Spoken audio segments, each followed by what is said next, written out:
Fala, meus queridos e minhas queridas, gostaria de apresentar para vocês uma aula sobre expansão marítima, um dos mais importantes episódios do século XV e XVI, episódios de uma grande história que começa aqui, a expansão do capitalismo europeu sobre o globo terrestre. É importante a gente entender que fenômeno é esse, que sistema é esse que está nascendo na Europa desde o século XIV, do século XV. O capitalismo, um sistema que vive do comércio, das trocas e do acúmulo. O comércio europeu, o mercado europeu, consome cada vez mais produtos valiosos, produtos esses vindos das Índias.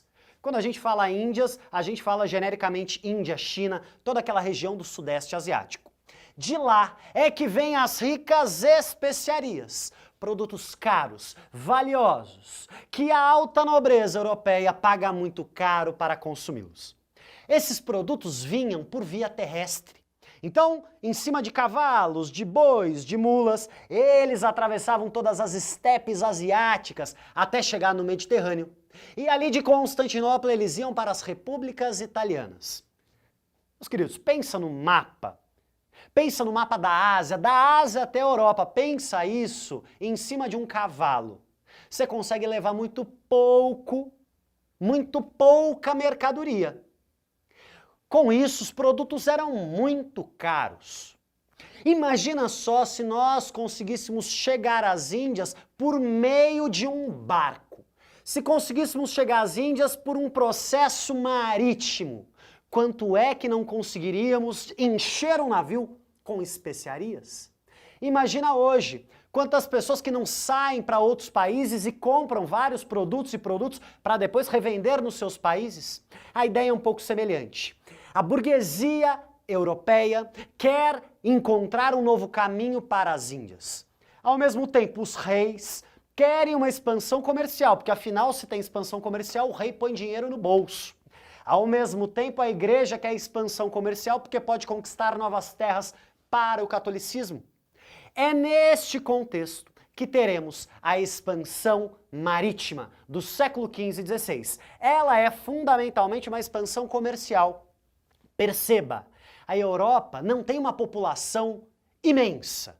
Pelo contrário, a crise do século XIV, que morreu milhões de pessoas, acabou de acontecer.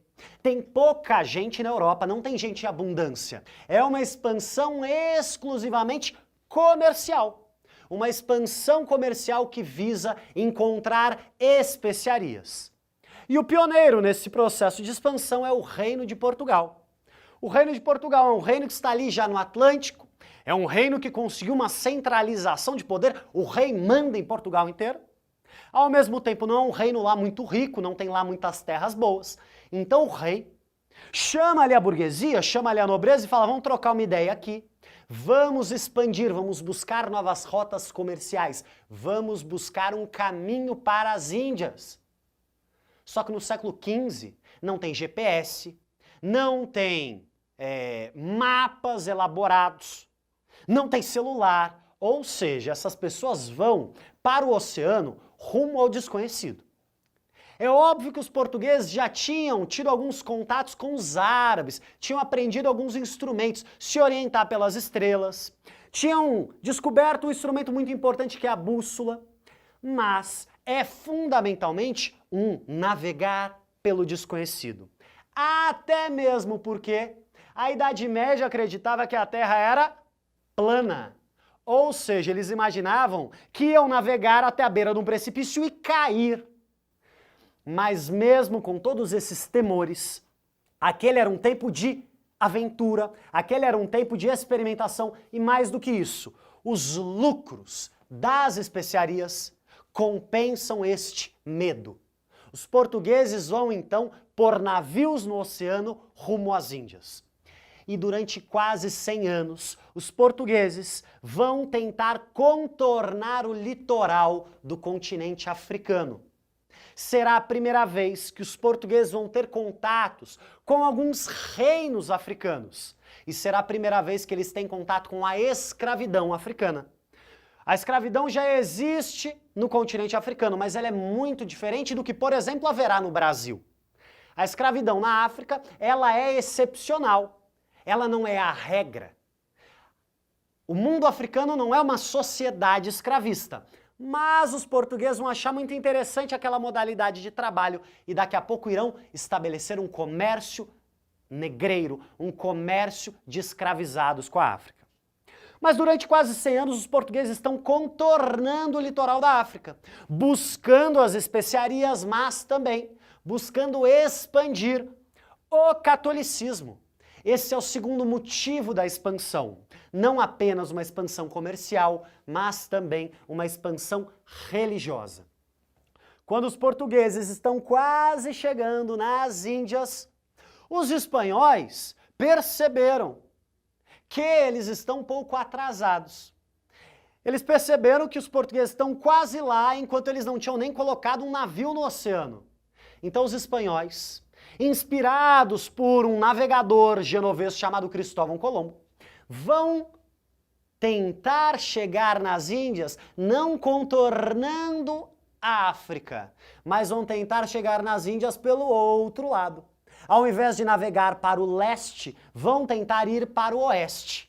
Afinal, diz Colombo, a Terra é esférica. Vamos então dar uma volta ao redor para chegarmos nas Índias. E desta forma, em 1492, os espanhóis chegam no continente americano. Um continente até então desconhecido para o mundo europeu. Desta forma, espanhóis na América, portugueses nas Índias e nas Áfricas, vai se iniciar no século XVI, no final do XV, mas especialmente no XVI, um processo de conquista, um processo de domínio, um processo de tomada. Tomada e conquista muito inspirado pelas cruzadas, uma guerra santa, uma imposição de um domínio europeu. Como se aqueles territórios conquistados devessem ser assimilados, anexados aos reinos europeus. Existe não apenas uma conquista de território, mas uma conquista espiritual, uma conquista comercial. Os europeus vão impor uma série de padrões, como se o seu modelo fosse o correto, fosse o único existente, e todas as outras formas de vida fossem erradas. Aqueles europeus não sabiam assimilar que o mundo poderia ser diferente. Para eles, todas as religiões que não fossem cristãs eram religiões pecaminosas. Para eles, todas as culturas que não fossem europeias eram culturas inferiores. Perceba, os europeus estão tratando a diferença de uma forma hierárquica, ou seja, o meu é melhor, o outro é pior. E desta forma vai começar a se estabelecer uma relação de domínio e uma relação de subordinação, que é o que a gente chama de colonialismo. O colonialismo é uma relação de mando e de obediência, mas é uma relação que só funciona com violência. As populações colonizadas só irão obedecer mediante a violência, mediante um processo bárbaro de dominação. É graças à conquista da América, ao estabelecimento de comércio com a África e com a Ásia, que a Europa vai viver uma verdadeira revolução comercial. A Europa e principalmente as cidades e principalmente a burguesia vão receber de todas as partes do mundo riquezas e ricas mercadorias. É a partir daí que a burguesia começa a crescer cada vez mais. E do século XVI até pelo menos o século XVIII, a burguesia vai promover uma acumulação de capital. Em outras palavras, essa galera vai ganhar grana, e grana, e mais grana, e mais grana, e mais grana. A burguesia se fortalece. O rei se fortalece. A nobreza mantém os seus privilégios. E quem abastece todo este enriquecimento é a América, a África e a Ásia, mediante uma relação de violência. Está nascendo a conquista colonialista. E para pensar no nosso dia a dia, nos nossos padrões, nos nossos ideais de beleza, na nossa perspectiva do que é certo ou do que é errado, no que a gente vê muitas vezes na televisão. Será que a nossa mentalidade hoje ainda é pautada pelo colonialismo? Será que os nossos valores sociais ainda são pautados pelo colonialismo?